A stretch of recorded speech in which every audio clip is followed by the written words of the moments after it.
ये जो तस्वीरें आप देख रहे हैं, ये एक लड़का और लड़की के प्राइवेट मोमेंट का कुछ आपत्तिजनक तस्वीरें हैं।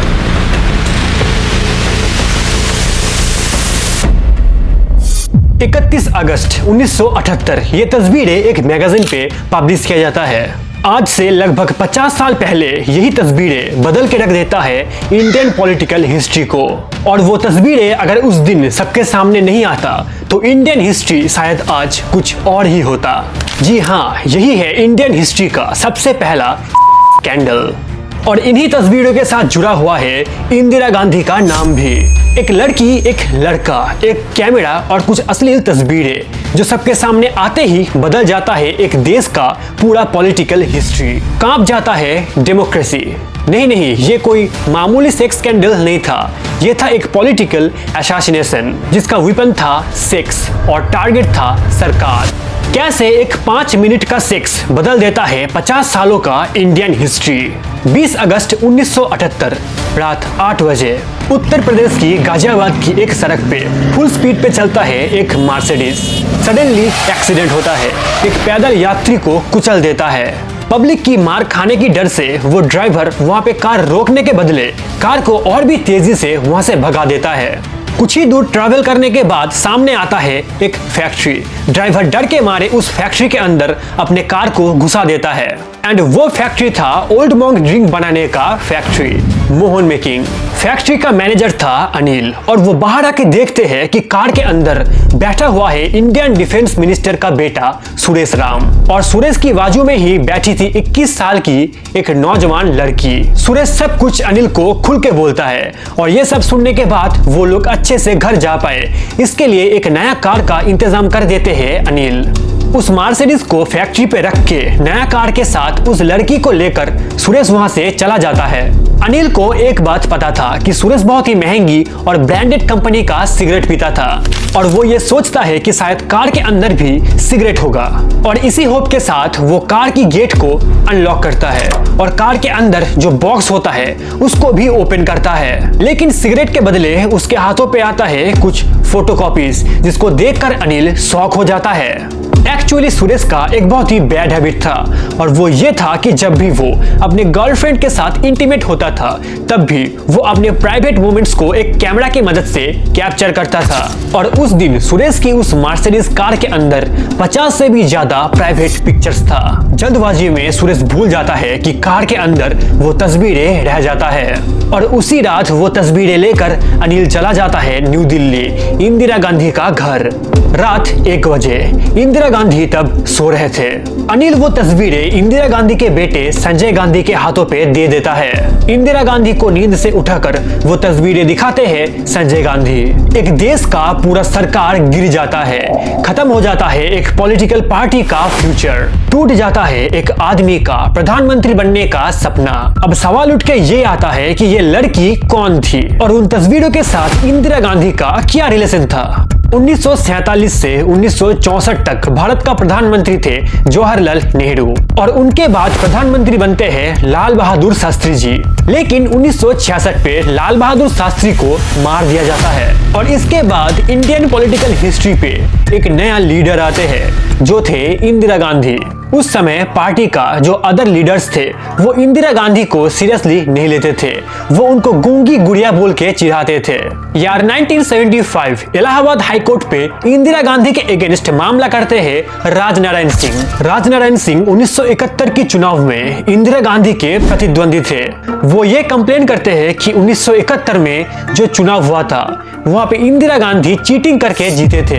एंड फाइनली 1971 पे जो चुनाव हुआ था उसको इलीगल घोषित करता है Allahabad high court. High court Indira Gandhi को प्रधानमंत्री का जो पद है उसको छोड़ने की ऑर्डर देते हैं। 25 जून 1975 पूरी देश में इमरजेंसी डिक्लेयर कर देते हैं इंदिरा गांधी।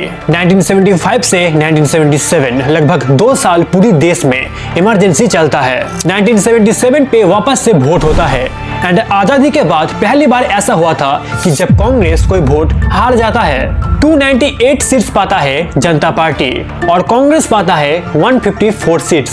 सब ये मान लेते हैं कि अब इंदिरा गांधी का जो टाइम पीरियड है वो खत्म हो जाएगा और चारों तरफ कांग्रेस को लेकर उल्टी सीधी बातें शुरू हो जाता है। लेकिन राजनीति का इक्वेशन बहुत ही कॉम्प्लिकेटेड होता है और तब इंदिरा गांधी बस एक मौका का इंतजार कर रहे थे और उनके हाथ वो मौका देता है वही सेक्स स्कैंडल।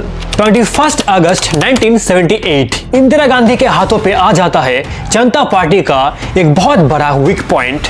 उस तस्वीर में था जनता पार्टी का लीडर बाबू जगजीवन राम का बेटा। अब सवाल उठ के ये आता है कि कौन है ये जगजीवन राम। इंदिरा गांधी के साइड में ये जो आदमी को आप देख रहे हैं इनका नाम है चौधरी चरण सिंह। वो थे उत्तर प्रदेश की मुख्यमंत्री, वो भी एक बार का नहीं 2 बार। यार 1967 पे वो कांग्रेस छोड़कर इंडियन रेवोल्यूशन पार्टी क्रिएट करते हैं। अब इंदिरा गांधी के बाजू में ये जो आदमी को आप देख रहे हैं इनका नाम है मोरारजी देसाई। लाल बहादुर शास्त्री की देहांत होने के बाद यही वो आदमी थे जो प्रधानमंत्री बनना चाहते थे, लेकिन वो इंदिरा गांधी के पास हार जाते हैं। इसके बाद इंदिरा गांधी बन जाते हैं प्राइम मिनिस्टर और उनको बनाया जाता है डेप्यूटी प्राइम मिनिस्टर और इसके साथ उनको फाइनेंस मिनिस्टर भी किया जाता है। यार 1971 Indira Gandhi became the Indian prime minister for the second time और इसी वक्त वो पूरी देश में इमरजेंसी डिक्लेयर करते हैं। उस समय जयप्रकाश नारायण, अटल बिहारी वाजपेयी, मोरारजी देसाई जैसे बड़े बड़े ओपोनेंट लीडर्स को वो जेल में भेज देते हैं। किसी भी आदमी के ऊपर अगर जरा सा भी शक होता तो तुरंत उसको वहां पे अरेस्ट किया जाता था। सरकार के अगेंस्ट अगर कोई कुछ कह देता तो उसको भी अरेस्ट किया जाता था।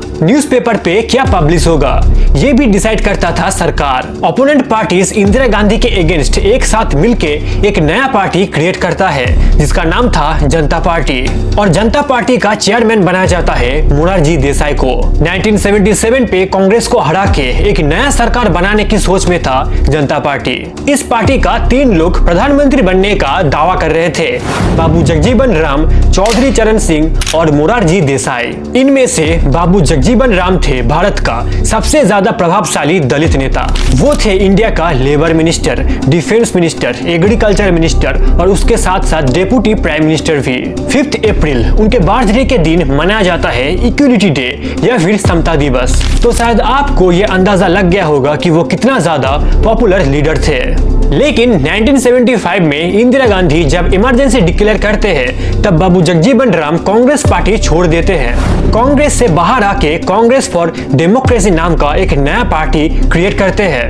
लेकिन 1977 की चुनाव होने से कुछ ही दिन पहले वो प्रधानमंत्री बनने की लालच में आके वो पार्टी भी छोड़ देते हैं और जनता पार्टी में आ जाते हैं। ये सारी चीजें देखकर इंदिरा गांधी बहुत ज्यादा गुस्सा हो जाते हैं और तभी से रिवेंज लेने की एक माइंडसेट क्रिएट हो जाता है। प्रधानमंत्री कौन बनेगा इस बात को लेकर जगजीवन राम और मोरारजी देसाई के बीच एक बहुत बड़ा इशू क्रिएट हो जाता है। बट जयप्रकाश नारायण के साथ मोरारजी देसाई का जो रिलेशनशिप है वो बहुत अच्छा था और इसी वजह से मोरारजी देसाई बन जाते हैं भारत का प्राइम मिनिस्टर। इसके साथ जगजीवन राम को बनाया जाता है डिफेंस मिनिस्टर और चरण सिंह को बनाया जाता है फाइनेंस मिनिस्टर और होम मिनिस्टर। लेकिन प्रधानमंत्री ना बनने के नाते जगजीवन राम बहुत ज्यादा दुखी हो जाते हैं। प्रधानमंत्री बनने के लिए वो कुछ भी कर सकते थे। At the other hand Indira Gandhi ये समझ जाते हैं कि अगर थोड़ा सा दिमाग लगाया जाए तो इस सरकार को गिराना बहुत ही इजी है और मौका मिलते ही चरण सिंह के साथ इंदिरा गांधी हाथ मिला लेते हैं। वो कहते हैं कि मोरारजी देसाई का जो सरकार है वो अगर गिर जाता है तो कांग्रेस चरण सिंह को सपोर्ट करेगा। रास्ता साफ था लेकिन प्रॉब्लम बस एक ही था और वो था बाबू जगजीवन राम। मोरारजी देसाई अगर चले जाते हैं तो उनके बाद बाबू जगजीवन राम का प्राइम मिनिस्टर बनने का जो पॉसिबिलिटी है वो बहुत ज्यादा है क्योंकि उस समय बाबू जगजीवन राम सबसे ज्यादा पॉपुलर लीडर थे। दलित वोट बैंक पूरा ही उनके दखल में था। तब इंदिरा गांधी ये सोचते हैं कि कैसे बाबू जगजीवन राम को रास्ते से हटाया जाए। उसी वक्त इंदिरा गांधी के हाथों पे कुछ ऐसी चीज आता है जिसके मदद से बाबू जगजीवन राम का जो पॉलिटिकल कैरियर है वो पूरी तरह से खत्म हो सकता था। तो क्या था वो चीज और कैसे इंदिरा गांधी उस चीज को यूज करते हैं? ये जो तस्वीर आप देख रहे हैं ये है जगजीवन राम का बेटा सुरेश राम। 40 साल का सुरेश राम के साथ तब रिलेशनशिप में था 21 साल का सुषमा चौधरी। उस वक्त वो दिल्ली यूनिवर्सिटी में पढ़ते थे।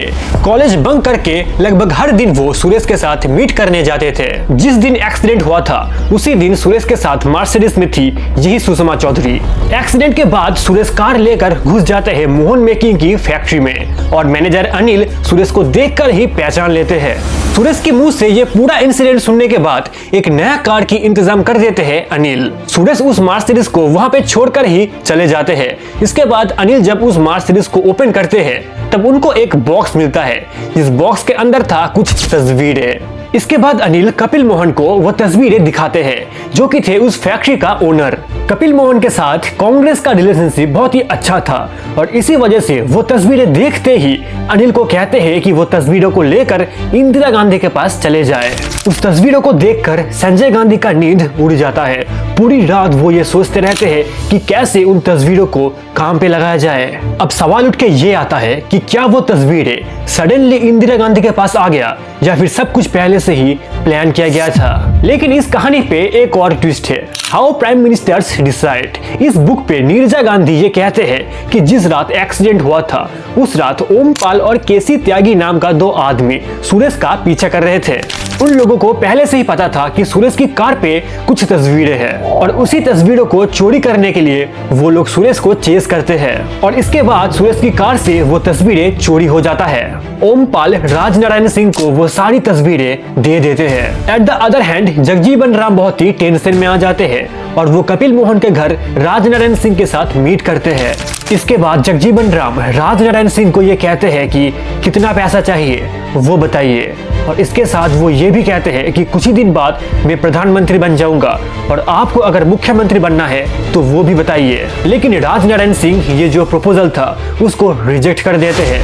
कुछ तस्वीरें वो कपिल मोहन को देते हैं और कुछ तस्वीरें वो अपने पास रखते हैं और कपिल मोहन वो तस्वीरें अनिल को देकर उसी रात इंदिरा गांधी के पास भेज देते हैं और इंदिरा गांधी के सामने प्रधानमंत्री बनने का एक नया रास्ता खुल जाता है। तो क्या कपिल मोहन और राजनारायण सिंह ये दोनों ही इंदिरा गांधी के साथ हाथ मिलाए थे? सेक्स स्कैंडल का ये जो न्यूज है इसको दबाने के लिए जगजीवन राम अपना जी जान लगा देते हैं, लेकिन वो ये समझ जाते हैं कि अब करने के लिए कुछ भी नहीं है।